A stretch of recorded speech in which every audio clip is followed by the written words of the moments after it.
Welcome back, ladies and gentlemen, to another episode of the Fatboyz Dynasty podcast.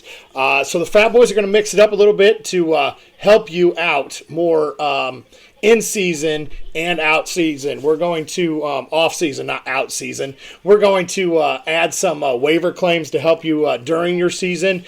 And on a little bit of a shorter episode, and the Fatboyz are going to start releasing hopefully 2 shorter episodes each week. So that way you guys can squeeze us in your downtime and you're not trying to break up every single episode. So this week we're going to... It's a lot to squeeze in. Yeah, it's a lot. There's a good metric ton here. Spaces. We don't fit in many tight spaces. Yeah. There are... Brent, I do want to just cut you off just a quick second here. There are some very exciting things coming to the Fatboyz podcast as well as the Fatboyz Live. So make sure you're staying tuned and not missing these episodes because there's going to be some good stuff coming your way, guys. Yeah. So let's just start this one off. Let's talk about we got the dreaded bye weeks. We got 4 more teams on bye in week 7.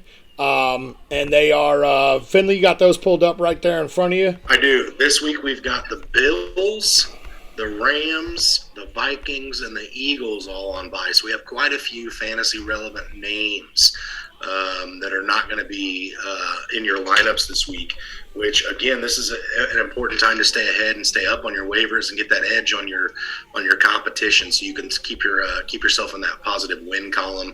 And at the very least, we all know there's been several names in the past that we've picked up off waivers, whether it be ourselves or we've seen other people do it, and they end up getting huge hauls and trades later on down the season.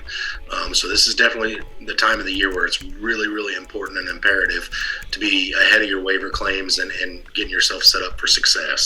Yeah, absolutely. And today we had a big trade happen in the NFL that originally I didn't think was going to matter a whole lot, but with the move of Robbie Anderson getting traded to the Arizona Cardinals today on the 17th, and then the news of Marquise Brown possibly missing the year with a foot injury that he had sustained in week 6.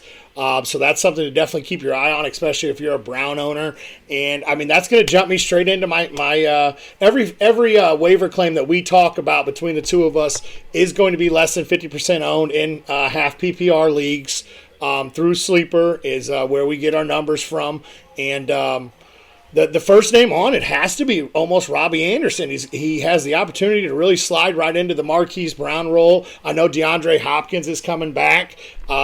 He's getting an upgrade in quarterback, a more pass-friendly offense. You don't have a running back coming out of the backfield like a CMC there in Arizona. So Robbie Anderson, who's owned in less than 50% of leagues, is a guy that I'd be out there looking, especially if I need some receiver help on bye weeks. This is a guy I'd be looking to add off waivers this week. Yeah, and I think, Brent, you're probably right with this guy having to be the number 1 waiver claim because not only will it take him a split second to get into the playbook and stuff, but DeAndre Hopkins is going to have to get himself back up to game speed. And with no Hollywood Brown, I think Robbie Anderson could step in. His target share may not, or his snap share may not be through the roof right off the bat, but I think he's going to get tons of targets as soon as he comes in because, again, DeAndre Hopkins is going to instantly draw the number 1 coverage when he's back, right? And Robbie Anderson's going to be a deep ball threat that I think they've been missing in Arizona for at least all of this season. So it's definitely something to keep your eye on, definitely something to be interested in. The first waiver claim I have this week is a guy in the backfield there in Baltimore. And I know that's kind of disheartening because, everybody's been kind of waiting for J.K. Dobbins to get back and take over his role and be that guy. But Kenyon Drake, to this point, has been more the guy than J.K. Dobbins, which is just wild to say. But last week he had a 58% snap share, which well out-snapped J.K. Dobbins. The week prior, he had a 48% snap share, or a 46% snap share, I'm sorry. And with that, he had more carries than Dobbins and more targets than Dobbins. So this looks like Kenyon Drake could be in for a decent line of work. Again, this is a guy that you could pick up for bye-week fill-ins, and with that PPR upside and half-point or even full-point PPR, this is a guy that could help you out. Yeah, definitely. Kenyon Drake's a guy that with the way the running back situation has gone this year and almost all of fantasy football, this is definitely a guy that I'm looking to add, especially with the news that J.K. Dobbins' knee, his surgically repaired knee was tightening up on him this week, and he missed the entire second half. So if this is a lingering thing, then you're looking at almost perfect 50-50 share of that backfield, if not less, for J.K. Dobbins. And Kenyon Drake looked very, very serviceable in that backfield. So sticking with the running backs, another guy that could help out is Mike Boone. Now, we are recording this prior to the Monday Night Football game, so if something were to happen on Monday night, I'm sorry that this is the information that I am putting out. But he is, once again, owned in less than 50% of the leagues. He saw 41% of the snaps in Week 5 against Indy. He did have 7 carries. We all know Javonte Williams, unfortunately, will be missing the remainder of the year. Melvin Gordon also is banged up a little bit. And this is a guy it looks like Denver's going to want to run a 1-2 punch because, well, Russell's just not doing it when he's cooking because apparently all he can make is ramen noodles this year.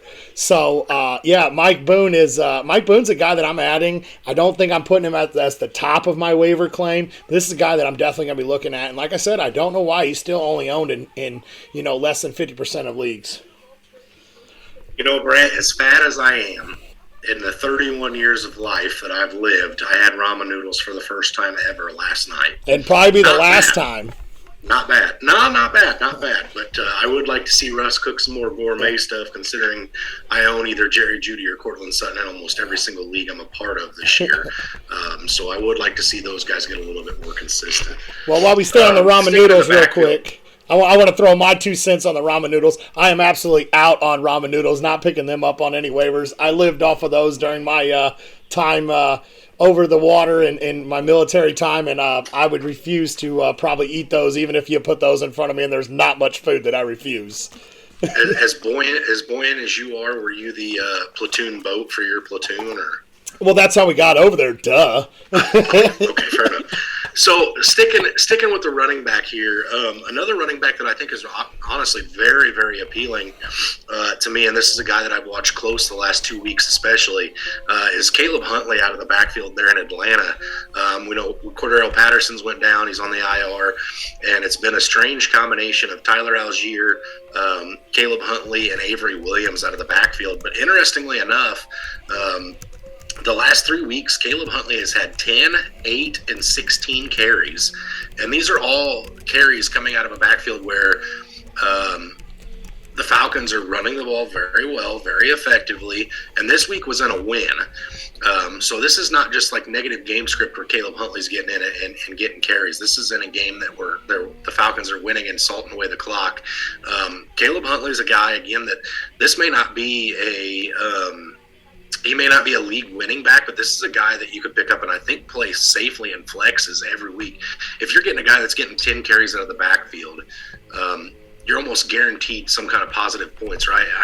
Brandon, I don't know about you, but for me, if I set a lineup and I think I've got the right lineup out and I see a guy that had 0 points in my flex, but I've got a guy on my bench that has 8, even if that 8 points may have not been enough for me to win, I always cuss myself for missing out on those points because sometimes season points do matter when it comes to playoff seedings and tiebreakers and things of that nature. So again, Caleb Huntley's a guy that I think if you pick up and you're forced to play him, or maybe that backfield continues to shake out and he starts being the carry leader every week, this is a guy that if you pick up this week, you could end up finding yourselves very happy with having. So Caleb he's probably one of my favorites right behind Robbie Anderson.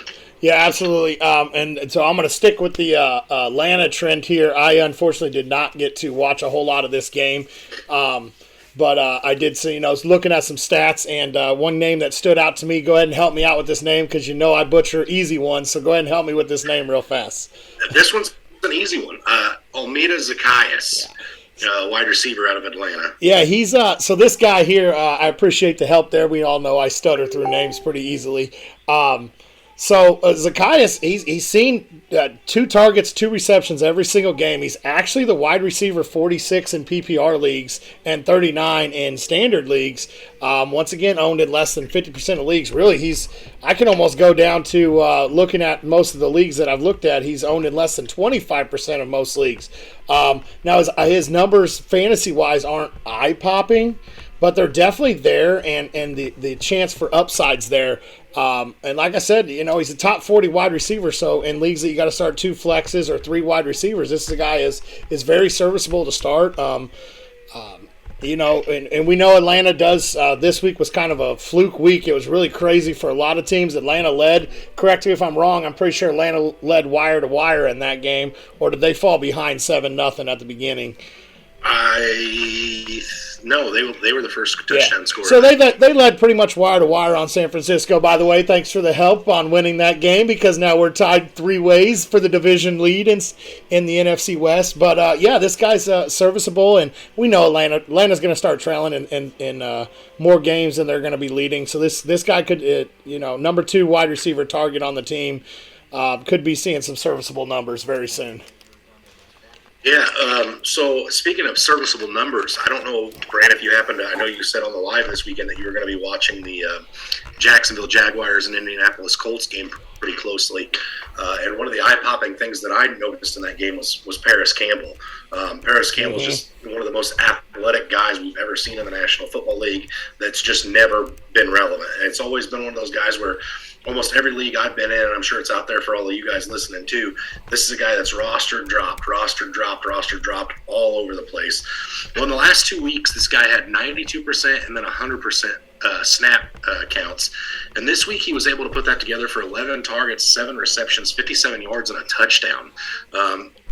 So I'm thinking this may be, now granted, you did see Matt Ryan set the career high Indianapolis franchise record for pass completions this week. Obviously I knew that Matt Ryan was capable of that, but Indianapolis fans are probably starting to figure it out a little bit now as well. But it almost kind of reminds me of 2016 Matt Ryan when he won the MVP. He makes everybody around him relevant. You had Deion Jackson out of the backfield have a huge game this week, and Nyheim Hines and Jonathan Taylor's absence. Michael Pittman was one of the top 5 wide receivers on the week in fantasy. And then you had Alec Pierce, who had another serviceable week as well, and Paris Campbell fits in right there perfectly. This is a guy that if he's out there and he's available and I'm struggling at wide receiver a little bit, this is another one right up there with Robbie Anderson. I don't hesitate on this one at all. Yeah, absolutely. Matt Ryan, I turned it on. I walked away during halftime and came back, and I thought I overheard Matt Ryan set his own career high for most pass attempts in a first half of a game with 37, I think it was, in the first half, which was a career high for Matt Ryan. So good for the old man, showing that his arm can still work. There ain't no noodle arm associated with Matt Ryan. No, absolutely not. I know, some people have been speculating that, but he showed it. It's not a noodle arm. He can still get that ball out there plenty of times. So I'm going to jump back to the running backs.